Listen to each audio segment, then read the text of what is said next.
Autoline at CES is brought to you by Borg Warner, Intrepid Control Systems, and by Gentex.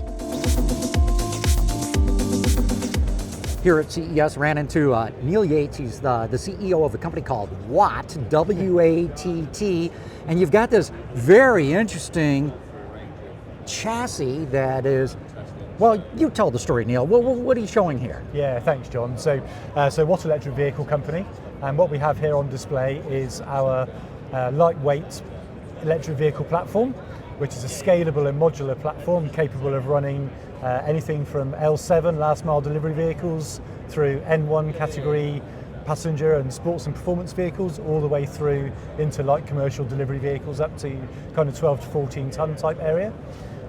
This particular example we have here, we've partnered with Donut Lab to integrate their latest generation state-of-the-art powertrain technology, solid-state battery, in-wheel motors and the like.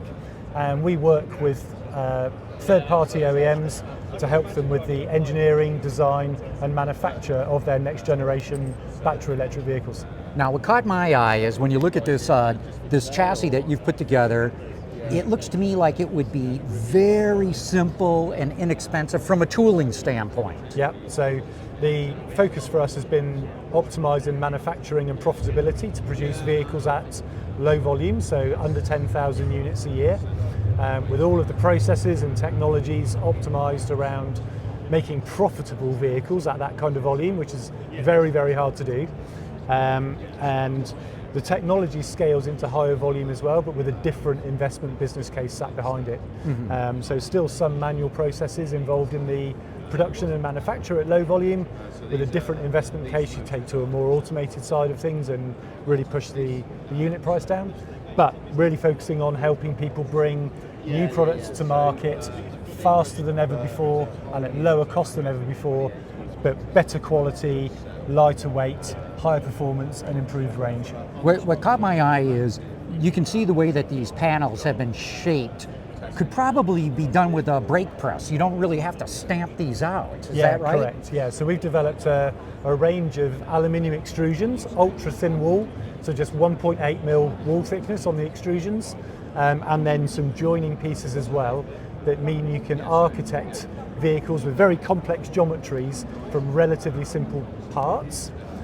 And the significance here, John, actually is that they are very, very accurate parts. So you need very little tooling, fixtures and assembly jigs, because when you're bringing those parts together, they effectively self-jig. So what I like about extrusions is even I could probably pay for the tooling with my credit card. Correct, yeah.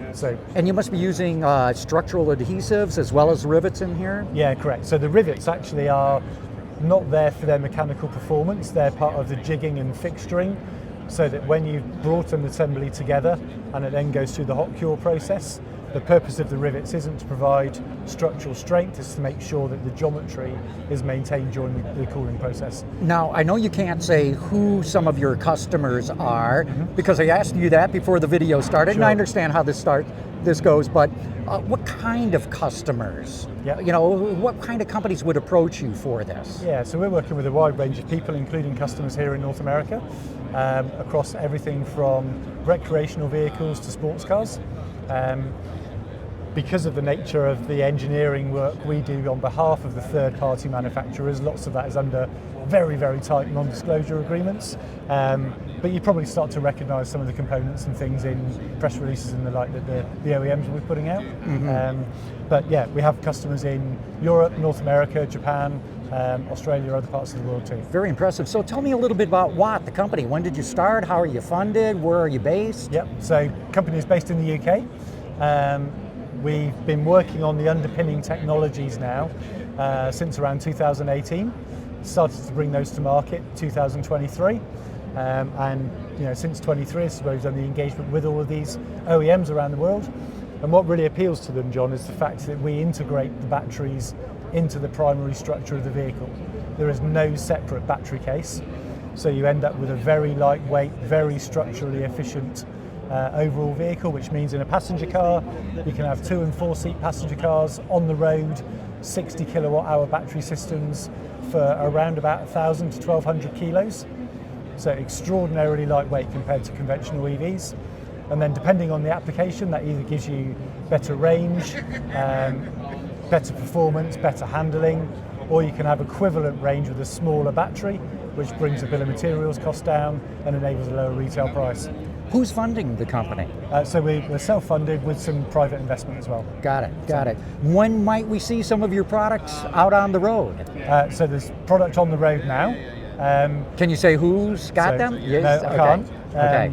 But there have been some public announcements already made, so with the likes of Longbow, so we supported the development of the Longbow vehicle last year, went from render to road in under 6 months. Right? Wow. So extraordinarily short lead and development times That as well. sure is. Yeah. So will you actually manufacture these chassis, or your customers would make them themselves? So depending on who the customers are. So some clients want us to do the manufacture, perhaps not even of just the chassis. Some want commissioned drivable skateboards. We have some customers where they're producing up to only 150 vehicles a year, so very, very low volume, where we're actually providing a full white label build service for the whole vehicle. And how long has Watt been in business? Since the end of 2019. Okay, very interesting. Neil, thanks so much for your time today. Hey, you're welcome. Thanks for your interest, John. The automotive industry continues to evolve, and so do the opportunities to define it. BorgWarner, one of the world's most admired companies, gets its partners where they need to go. Let's do something big, together.